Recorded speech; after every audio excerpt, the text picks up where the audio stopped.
The best of the week on Relevant Radio. Dear young people of the United States, praise be Jesus Christ.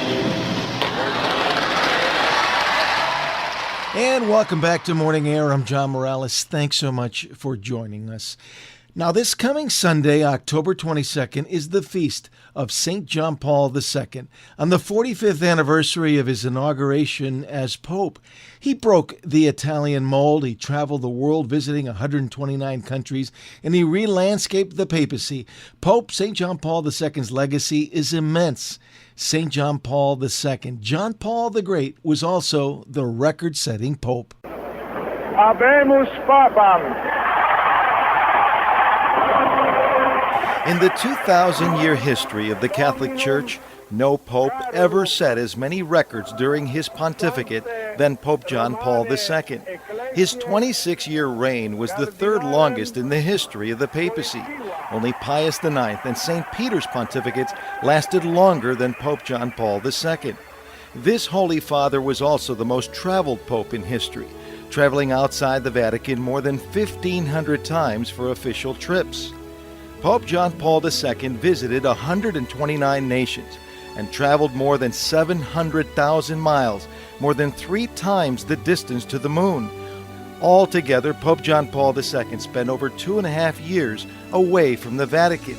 The Holy Father set the all-time attendance record in the history of the world when he celebrated Mass in front of over 5 million people in Manila in 1995. John Paul was also the first pope to visit a modern-day synagogue, the first Holy Father to enter a Protestant church, and the first pope to visit a mosque in the church's history. Pope John Paul II also created the greatest number of saints and blesseds in the history of the church, more than all the other popes combined. He beatified 1,338 blesseds and canonized 482 saints. He also considerably expanded the College of Cardinals, creating 231 cardinals, and he also named over 3,500 bishops during his pontificate. Pope John Paul II loved young people and was the creator of World Youth Day, which he celebrated 19 times on 5 continents. This pontiff was also a prolific writer. He published 5 books of his own and recorded more than 1,000 pages of magisterial documents. That included 14 encyclicals, 15 apostolic exhortations, 11 apostolic constitutions, and 45 apostolic letters. His writings included 3,500 speeches from his trips around the world and 1,000 speeches at his papal audiences, which were attended by more than 17 million pilgrims from all corners of the world. Pope John Paul II will be remembered as the record-setting Holy Father, one who truly was a father figure for all mankind. Happy in the thought that your young hearts accompany me on my journey.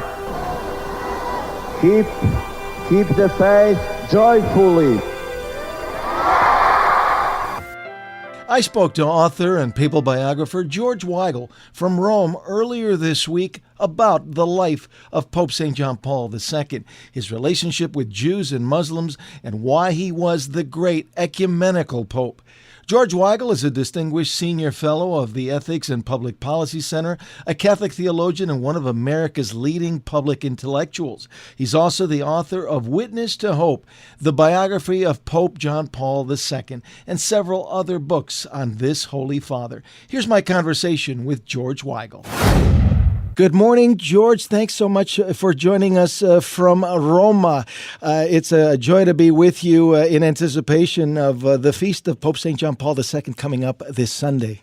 Nice to be with you, John. It's a great day for the Universal Church, and it's a great day to be reminded of what an extraordinary legacy he left us. Absolutely. And just a quick reminder for our listeners, as I say all the time, Pope St. John Paul II is the co-patron of Relevant Radio. So, George, we're coming up on what is now the 45th anniversary of that historic moment in St. Peter's Square when Pope John Paul II became the 263rd successor of St. Peter.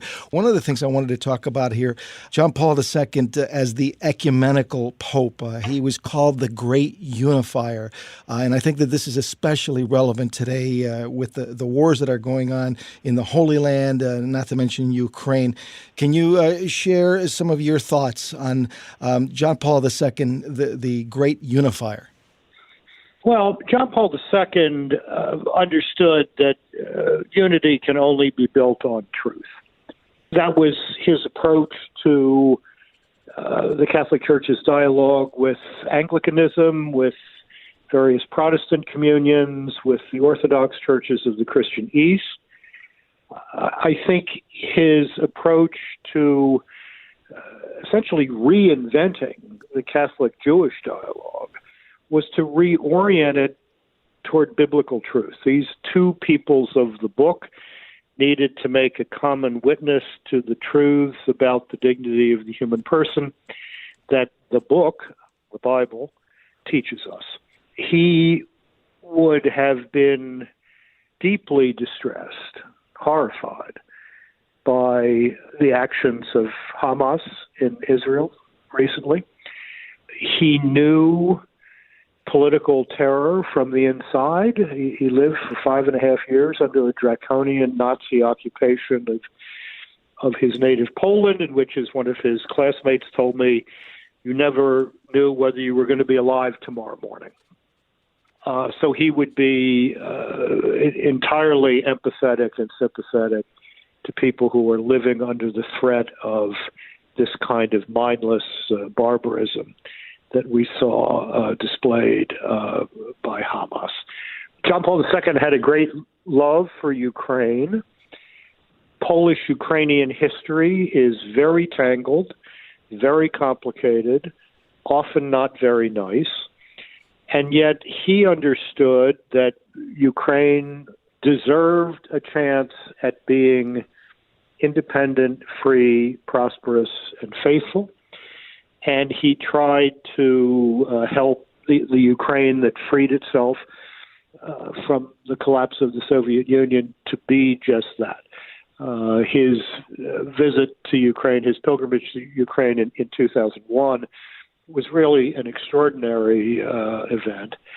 The inspiration he gave to an entire generation of Ukrainian Catholic leaders has been on display in their remarkable leadership since another barbarian, Vladimir Putin, brutally invaded Ukraine in February of last year. So you see the example of fearless church leadership exemplified by John Paul II, now being exemplified by, for example, the head of the Ukrainian Greek Catholic Church, Major Archbishop Sviatoslav Shevchuk, who has been simply extraordinary over the past 18 months. Well, George, when I think of Pope John Paul II's love for the Jewish people, I think of him, kneeling and praying at Auschwitz, visiting Rome's great synagogue, going and spending time with Jewish rabbis. I mean, he really considered the Jewish people our elder brothers. Well, he used the phrase elder brothers in the faith at the Great Synagogue of Rome here during his visit there, and I believe that was 1984. He was great friends with the chief rabbi of Rome in those days, a wonderful man named Elio Toaf, who was actually one of the only two people mentioned in the Pope's last testament. He thanked his longtime secretary, now Cardinal Stanislav Dziwisz, and he specifically cited by name Rabbi Toaf. John Paul II, Karol Wojtyła, grew up in a town that was 20% Jewish. And he, in his person, the agony of European Jews during the Second World War, he lost many friends. And he was bound and determined to do whatever he could to say with every person of moral decency in the world, never again. What about his relationship with the Muslim world? Well, I think we need to begin by saying he understood that this trope we use often, the three Abrahamic religions, was not really accurate. Christianity and Judaism have a relationship with each other that neither has to Islam. And he understood that. And if you read that book of his, Crossing the Threshold of Hope, which I think is perhaps, the closest you get in print to meeting him as a person, he talks about his admiration for genuine Islamic piety. He talks about his admiration for Islamic scholarship over the centuries. But he also says Islam has a very different idea of God than Christians and Jews have. The God of the Quran is not identical to the God of the Bible. Because of that, Islam has a very different view of the human person. The very word Islam means submission.